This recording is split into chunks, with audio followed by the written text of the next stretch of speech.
I think that's a great point, actually. I mean, that's something we don't necessarily think about. Now that you've put it into those two distinct lanes, right? When there's someone of power, then we ascribe it to men. When it's everyday sort of things, it's usually women. And why there's that chasm between the two, I guess it's something that people just don't really think about. I personally haven't even thought about it in those rails, but that's an excellent point. You mentioned something about people that have less being more thrifty with money and, being a bit more savvy. Where I'm going with this is, I grew up in Botswana in Africa, and there, they have lower incomes than in the West part of the world. And so people with less money, obviously they're thrifty, they're savvy. And the notion is that if you give these people credit cards, or you give them access to a bank account or something like that, that will instantly improve their financial literacy, that'll help them, get to a better place financially. Is that really the case, whereby it's more so that people that are in need just need access to financial instruments and that'll help them improve their financial literacy and end up being wealthy? Or is it more than just access to financial instruments?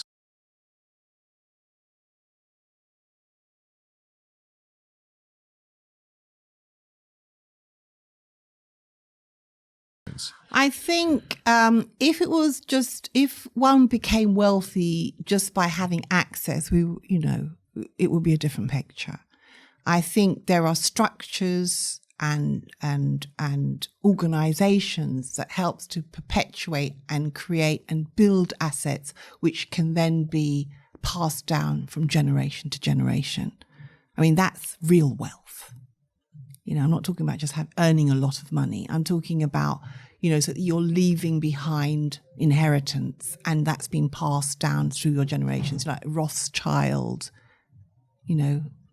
from South Africa, from the diamonds, etc., Cadbury family, De Beers family.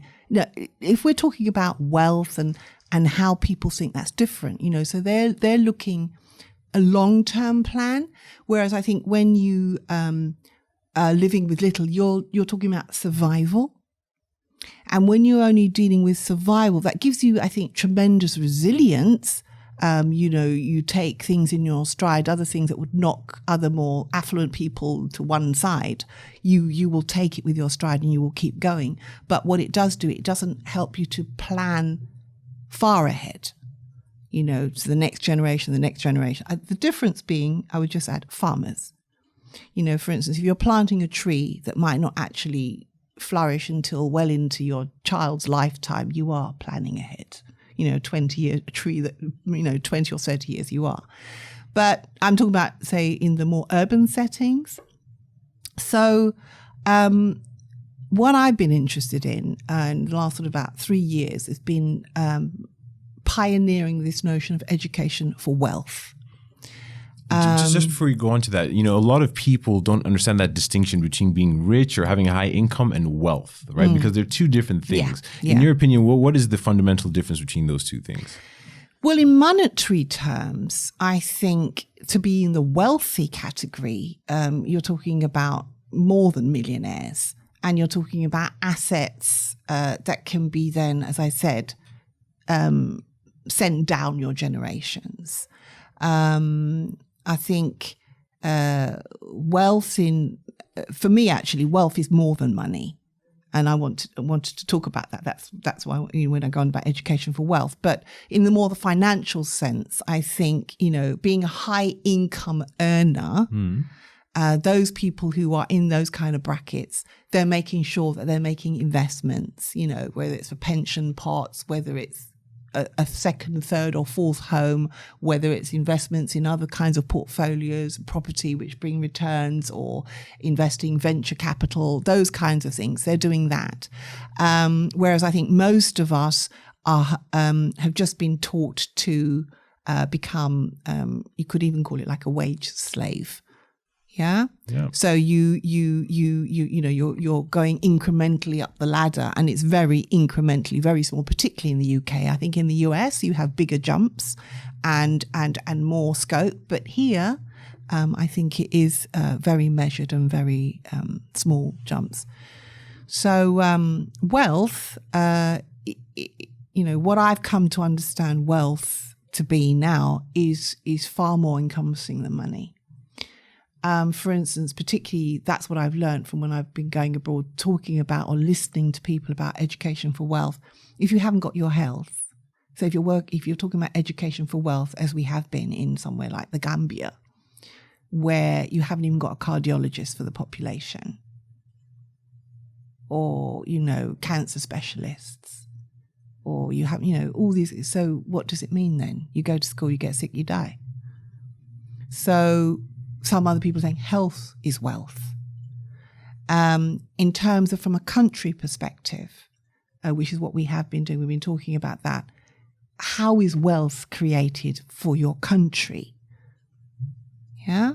And that's where we've been talking about,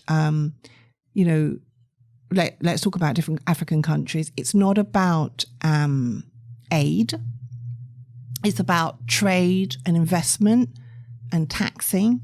In other words, that your peoples are earning, whether it's as an entrepreneur or as a job, so that they're able to contribute to the state wealth, so then that services can be provided.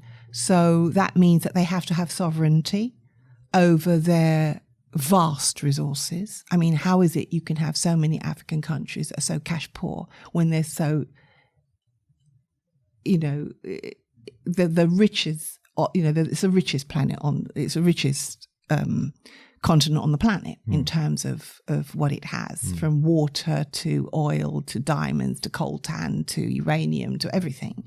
So it's about sustainable industries. It's about your sovereignty over your land and your waters. So we've been looking at education for wealth to educate the population to see what they have, and not just thinking we are poor, we just need handouts from the West. Do you see what I'm saying? I completely see what you're saying. So that it's been actually really interesting because, as I said, I started with Gambia, which is one of the poorest countries and smallest countries in Western Africa. And I happened to have lived there for 6 years.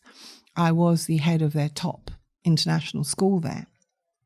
And, and that's where I saw a different side of the elite and how they manage money and manage status.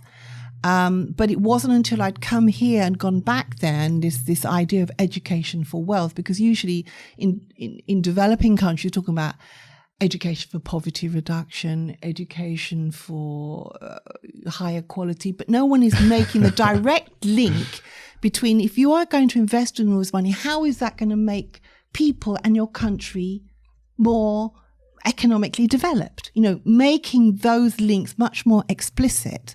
And I think that is very important, because you have a situation where, families, villages even, put together to send someone abroad to get some degree or whatever. And if they don't come back, where has all that investment gone? They are leaving the country and not coming back. So what we were actually trying to talk about was, how do you educate for not only individual wealth, but for a country's wealth?